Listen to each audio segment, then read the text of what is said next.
देशाची जनता विसरणार नाही। राहुल गांधी मणिपूरमध्ये जाऊ शकले, राहुल गांधी मणिपूरमध्ये राहिले, निर्वासित छावण्यात जाऊन तेथील लोकांची विचारपूस केली, पण देशाचे पंतप्रधान नरेंद्र मोदी हे अद्याप मणिपूरला जाऊ शकले नाही। याचे कारण काय? तुम्ही अखंड हिंदुस्थानाची भाषा करत आहे, त्यात मणिपुरी येत नाही का? देशाचे पंतप्रधान म्हणजे अशी एक व्यक्ती बसली आहे, त्याला गुजरातच्या पलीकडे देश दिसत नाही। त्यामुळे 2024 मध्ये कायमस्वरूपी त्यांना गुजरातमध्ये पाठवण्याचा जनतेने निर्णय घेतला आहे। जी जागा मोदींच्या उद्योगपती करण्याचा प्रयत्न करत आहे, तिथे राहुल गांधी यांची यात्रा संपली। जे मणिपूरला गेले नाही ते या वेळेला कायमचे गुजरातला जातील। लेखिका मला माहीत नाही कोण आहेत, त्या संघ परिवाराच्या आहेत की कोण मला माहीत नाही। या देशात काँग्रेस नसते तर स्वातंत्र्यच मिळालं नसतं। काही मतभेद आपले असू शकतात, त्याच्यामुळे काँग्रेस नसती तर देवेंद्र फडणवीस, नरेंद्र मोदी, अमित शाह यांना अजूनही ब्रिटिशांची चाकरी करावी लागली असती। हे सत्य त्यांनी स्वीकारलं पाहिजे। काँग्रेस नसते तर या देशाला आधुनिक नेतृत्व भेटले नसते।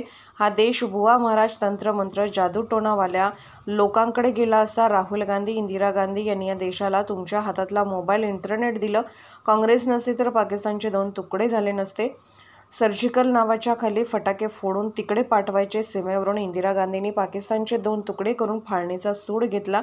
भारतीय जनता पार्टीने कायम काँग्रेसचे ऋण मांडले पाहिजे। की राहुल गांधी मणिपूरमध्ये जाऊ शकले। राहुल गांधी मणिपूरमध्ये जाऊन तिकडल्या लोकांच्या वेदना समजून घेऊ शकले। राहुल गांधी मणिपूरमध्ये जाऊन राहिले। राहुल गांधींनी तिकडल्या निर्वासित छावण्यात जाऊन लोकांची विचारपूस केली। पण देशाचे पंतप्रधान नरेंद्र मोदी हे अद्याप मणिपूरला गेले नाहीत, जाऊ शकले नाहीत। त्याचं कारण काय?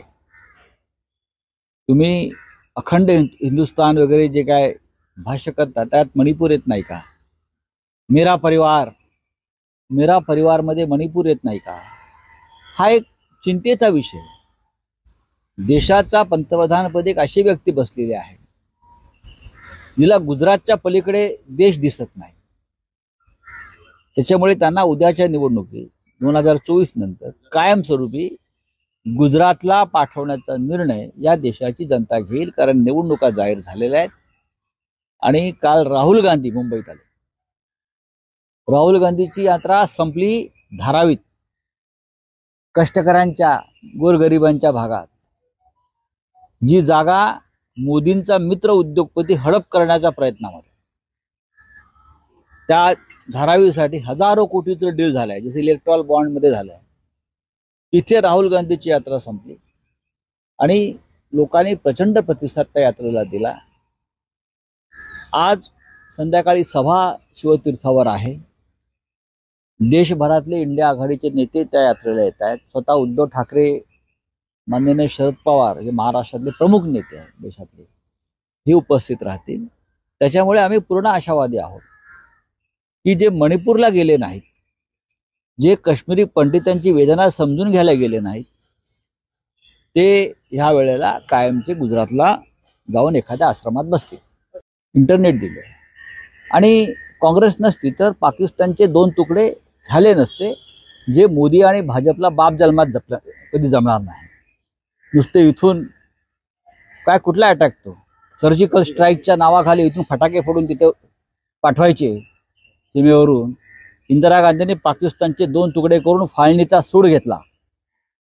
देशाच्या फाळणीचा बदला इंदिरा गांधीने घेतला। काँग्रेस नसती तर हे झालं नसतं।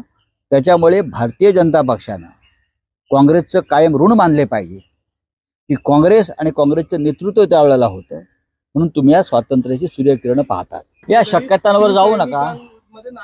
मला माझ्याकडे अशी नाराजी नाही, तुमच्याकडे कुठून येते? मी काल जागा वाटपाच्या शेवटच्या बैठकीला हजर होतो। मी स्वतः, शरद पवार होते काल, माननीय शरद पवार साहेब होते, के.सी. वेणुगोपाल, मुकुल वासनिक, रमेश चेंथिला, स्वतः अशोक गेहलोत होते, अशोक गेहलोत सुद्धा काल होते, जयंतराव पाटील होते, फार जितेंद्र आव्हाड, अनिल देशमुख, आम्ही बसलो होतो। आणि रात्री हा सगळा जो काही लहान सहान गोष्टी होत्या जागा वाटपातल्या त्या संपवून आज किंवा उद्या आम्ही घोषणा करू। संवाद असतो लोकशाहीमध्ये आणि लोकशाही मानणारे असल्यामुळे डॉक्टर आंबेडकर, प्रकाश आंबेडकरजी आम्ही त्यांच्याशी संवाद कायम ठेवलेला आहे. आणि प्रकाश आंबेडकरांची जी भूमिका आहे, या देशातलं संविधान हे धोक्यात आहे. आम्हालाही असं वाटतं की प्रकाश आंबेडकर जे बोलतायत ते योग्य आहे. या देशातलं संविधान धोक्यात आहे, या देशातली लोकशाही धोक्यात आहे, या देशातला गरीब माणूस धोक्यात आहे, मध्यमवर्गीय धोक्यात आहे, त्याची फसवणूक होते आहे.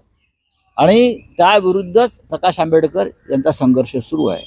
त्याच्यामुळे महाविकास आघाडीत त्यांनी समाविष्ट करण्याचा निर्णयच त्यामुळे झाला. त्यांच्या विनंतीवरून आम्ही त्यांना 4 जागांची ऑफर दिलेली आहे. त्या संदर्भात त्यांच्या पक्षामध्ये विचार सुरू आहे. आंबेडकरी जनता, वंचित जनता ही एका विचारानं आज या महाविकास आघाडीबरोबर ठामपणे उभी आहेत. त्यांनाही असं वाटतं की डॉक्टर आंबेडकरांचं संविधान जे बदलू इच्छितात भविष्यात 400 पारचा नारा देऊन, अशा कोणत्याही पक्षाला आणि संघटनेला या महाराष्ट्रात थारा मिळू नये. आणि त्यांना प्रत्यक्ष आणि अप्रत्यक्ष मदत करणाऱ्यांना आंबेडकरी जनता, वंचित जनता ही सहाय्य करणार नाही.